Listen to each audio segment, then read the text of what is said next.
America को क्या तकलीफ है, वो क्यों इन चीजों के ऊपर इजहार कर रहा है? उसकी वजह यह है कि अमेरिका में भी तशवीश का इजहार किया जा रहा है पाकिस्तान में जो इंसानी हुकूक की खिलाफ वर्जियां हो रही हैं, जिस तरह से मीडिया को पाबंदियों में जकड़ा जा रहा है, और जो सूरत हाल है इस वक्त पॉलिटिकल विक्टिमाइजेशन के हवाले से इलेक्शन को और जमहूरियत भी की इमरान रियाज खान के ऊपर तफसीली बात हुई। उनकी तस्वीर भी वहां पर इस मौके पर मौजूद थी, पोर्ट्रेट उनका मौजूद था, खदीजा शाह का भी पोर्ट्रेट देखा गया।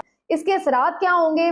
जाहिर है अमेरिका में कैपिटल हिल में अगर कोई चीज हो रही है तो इसका एक इम्पॉर्टेंट वेट होता है और इसके ऊपर उसको सुनना पड़ता है उस चीज को। ऐसा नहीं है कि वो ऐसी हवाई बातें हैं।